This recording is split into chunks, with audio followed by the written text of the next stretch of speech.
Halo semuanya, kalau kata pepatah itu tak kenal maka tak sayang. Maka dari itu biar sayang kami mau perkenalkan diri kita dulu nih. Muhammad Imron, Aska Sautsa Imamatul Maula, Lila Aulia, Yunita Adelia, Rizky Aulia Putri.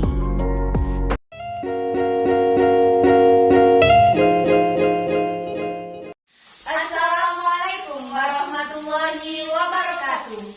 Perkenalkan, nama saya Aska Sautsa Imamatul Maula Dan saya Lila Aulia. Di sini kami akan berbincang-bincang mengenai berita hangat di lingkungan perguruan tinggi Indonesia, yaitu korupsi yang dilakukan oleh salah satu rektor perguruan tinggi Universitas Udayana Bali. Lalu apa sih peran rektor dalam dana sumbangan mahasiswa baru jalur mandiri? Sebelum kita mengupas lebih lanjut, mari kita panggil rekan-rekan kita. Yang pertama, Rizky Aulia Putri. Selamat siang. Silakan. Dan rekan kita yang kedua ada Yunita Adelia. Siang Mbak Yuni. Siang, Mbak Yunita. Dan yang terakhir yaitu Muhammad Imron. Halo. Siang. Mas Imron. Ya. Habis weekendan nih, kira-kira udah siap belum untuk kuliah minggu ini? Yang pastinya sih harus siap ya. Iya. Kita sebagai mahasiswa itu harus siap di kondisi apapun seperti itu. Siap dong tugasnya banyak. Wah, Iya. siap nggak malu ya? Pastinya. Ya, langsung saja ini kita masuk pada topik pembicaraan kita. Apa yang terlibat dalam kasus korupsi ini? Yang pertama itu ada Ketua Rektor Universitas Udayana, yaitu I Nyoman Gede Antara. Dan juga Kejati Bali itu juga menetapkan 3 pejabat UNUS yang menjadi tersangka dengan inisial IKB, IMY, dan NPS. Mereka diduga melakukan ikut peran dalam melakukan pemungutan uang SPI tersebut tanpa dasar, seperti itu, tanpa adanya surat keterangan dari rektor, seperti itu. Ini jadi udah ditetapkan 4 orang sebagai tersangka. Iya, benar. Apa sih kronologi dari kasus korupsi ini? Yang pertama tuh Rektor I Nyoman Gede Antara ini sebagai ketua yang menjembatani adanya uang mandiri, sumbangan mandiri itu untuk fakultas teknik dan juga dokter. Terus kisaran uang yang dipatok harganya itu 400 juta sampai 1,2 miliar. Sangat besar sekali itu. Iya. Kira-kira patokan uang untuk setiap tahunnya itu apakah sama? Itu nggak sama sih. Contohnya kayak tahun 2019 sampai tahun 2020 itu ada uang 1,2 miliar rupiah maksimalnya. Mungkin ya yang ada yang 400 juta, 700 juta, 800 sampai 1,2 miliar. Karena itu juga mungkin pengaruhnya kepada ini faktor apa ya, kayak kan sebelum kita masuk ke kuliah ini kan kayak disuruh menyerahkan berkas-berkas yang kayak apa sih, gitu, slip gaji orang tua. Iya, Itu iya. juga bisa mempengaruhi nilai dari sumbangan tersebut. Untuk korban sendiri kisaran berapa ya? Berapa mahasiswa ya yang menjadi korban? Untuk korbannya sendiri itu sekitar ada 320 mahasiswa yang menjadi korban dengan nilai rata-rata kerugiannya itu sekitar 10 juta dan total keseluruhannya itu mencapai 3,8 miliar. Dan itu nilai yang sangat tinggi sekali menurut saya. Tinggi banget Ya, ini. makanya Ada shock gitu. Kemudian ini penangkapannya dilakukan di mana? Yang pertama itu adanya penangkapan ini tuh di Gerbek ya, di Universitas Udayana sendiri ya, lewat dokumen-dokumen yang ada di kantor rektor tersebut. Jadi yang yang bikin kuat adanya ini tuh penggelapan itu ya adanya dokumen-dokumen yang ada. Jadi kasus ini tuh diperkuat ya, karena adanya dokumen-dokumen apa penyelundupan uang itu.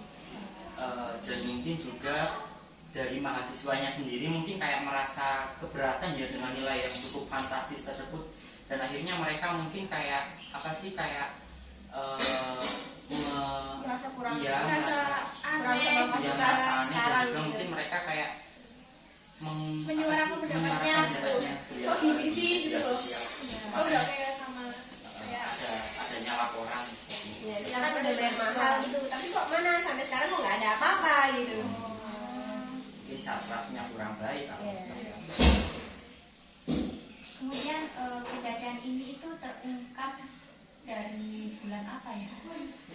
Kejadian ini itu terungkap melalui Kejaksaan Tinggi Bali itu menetapkan rektor Unut sebagai tersangka pada tanggal 8 bulan Maret 2023 diduga dengan adanya penyelewengan dana sumbangan pengembangan institusi tersebut. Berarti baru-baru Iya, baru-baru ini. baru-baru ini banget ya. Iya. Iya lagi. Bulan Maret ini, Mbak. Dan total keseluruhan kerugiannya itu mencapai 442 miliar. Gila itu. Banyak banget. Banyak sih. Dan kalau boleh tahu uang itu digunakan untuk apa? Uangnya itu yang pertama tuh digunakan untuk gedung dan pengembangan sarana prasarana ya. Kan setiap bangunan tuh pasti ada rusaknya kan ya. Iya. Mungkin 1 tahun, 5 tahun ini kan pasti harus diganti kayak ya pintunya rusak, apakah temboknya tuh mau apakah itu Iya. apapun elektroniknya itu kan yang harus diganti. Iya. Jadi uangnya tuh katanya si rektornya itu digunakan untuk itu. Tapi Untuk nyatanya iya. nggak ada sama sekali. Iya. Tapi menurut saya juga nilai segitu banyaknya itu kayak terlalu berlebihan gitu loh. Iya. Pengembangan sarana prasarana di universitas tersebut seperti itu. Dan modusnya itu seperti apa? Modusnya ini tuh ada 2. Yang pertama itu pungutan tanpa adanya SK sejumlah 3,9 miliar. Dan penggunaan uang yang tidak sesuai itu sejumlah 1,5 miliar. Jadi kalau dihitung jumlahnya itu ada 5 miliar sih uang dari modus. Sekali ya. Kemudian menurut kalian bagaimana sih cara mencegah korupsi di kalangan mahasiswa? Ya, yang pertama menurut Mbak Rizky.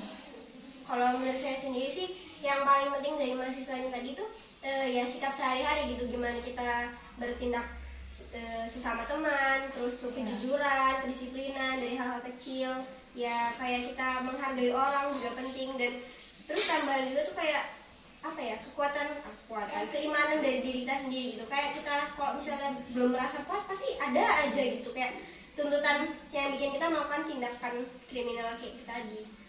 Itu sih menurut saya. Kalau untuk Menurut saya itu kayak lebih mendalami keagamaan kita masing-masing sih. Kan kalau iman kita kuat, terus kita kan di agama tuh diajari bagaimana sikap baik, buruk gitu kan ya. Pasti korupsi itu kan nggak dihalalin kan di agama kita. Jadi kalau kita lebih mendalami agama, pasti kita nggak mungkin kita berbuat selebih itu untuk korupsi. Ya, pasti di akan lingkungan. memikirkan lebih panjang untuk melakukan itu. Untuk menurut saya sendiri mungkin dengan kita mengamalkan nilai-nilai dari Pancasila yang sudah dirumuskan oleh para pendiri bangsa, itu menurut saya kita tidak akan melakukan hal-hal yang mungkin itu melanggar norma-norma dan etika agama ya. Karena dalam nilai-nilai Pancasila sendiri tersebut kita diajarkan untuk selalu bertakwa kepada Tuhan Yang Maha Esa, selalu beriman, dan juga kita Bersifat adil. iya bersifat adil, juga memanusiakan manusia. Dengan kita korupsi tersebut, maka banyak sekali kerugian-kerugian yang kita Yang dirasakan oleh dirasakan semua orang semua gitu. orang seperti itu. Intinya untuk pencegahan korupsi ini bisa dilakukan dari hal-hal Hal kecil, kecil, iya. seperti dari diri kita sendiri dulu, baru ke orang lain. Kemudian masalah kasus korupsi ini apakah berkaitan dengan 5 mata kuliah kita pendidikan Pancasila? Ya menurut saya tuh iya, soalnya tuh pendidikan Pancasila penting karena setiap apapun yang kita lakukan ya, kayak kegiatan atau sikap kita tuh pasti butuh adanya patokan yang harus kita lakukan, itu ya adanya di Pancasila itu, yang diambil dari sila-sila Pancasila. Jadi kita bisa membuat patokan diri dari nilai-nilai Pancasila Yang harus dilakukan terus. Dan juga kita bisa mengimplementasikan pada kehidupan sehari. Tadi untuk masalah tadi, apakah udah dituntaskan atau masih ada persidangan lanjut atau gimana? Menurut berita yang saya baca ya, tadi itu si Pak polisi yang sedang menangani masalah ini, katanya itu masih ada yang perlu didalami lagi gitu. Tapi yang 3 tersangka pembantunya itu sudah ditetapkan sebagai tersangka dari adanya korupsi penggelapan uang mandiri. Ya mungkin ada masih buntut-buntut dari kasus ini kan, nggak mungkin cuma dari beberapa orang, pasti ada lebih lagi gitu kan. Iya. Tapi yang pasti ini tersangkanya 4 orang. Iya. Mereka dikenakan pasal berapa ya? Mereka dikenakan pasal 12 huruf E junto pasal 18 Undang-Undang Nomor 31 Tahun 1999 tentang pemberantasan tindak pidana korupsi dan yang sudah diubah dengan Undang-Undang RI Nomor 20 Tahun 2001 tentang perubahan atas Undang-Undang Nomor 31 Tahun 1999 tentang pemberantasan tindak pidana korupsi sebagai pasal 55 ayat 1 ke 1 KUHP, di mana tersangka tersebut mendapatkan hukuman paling lama itu hukuman seumur hidup dan paling rendah itu sekitar 4 tahun. Apakah hukuman ini sudah setimpal? Kalau menurut saya sendiri sih ya, hukuman ini memang mungkin setimpal di mata masyarakat nih, tapi kalau di apa ya, di kolonialnya sendiri kadang itu kan masih berbeda ya kan.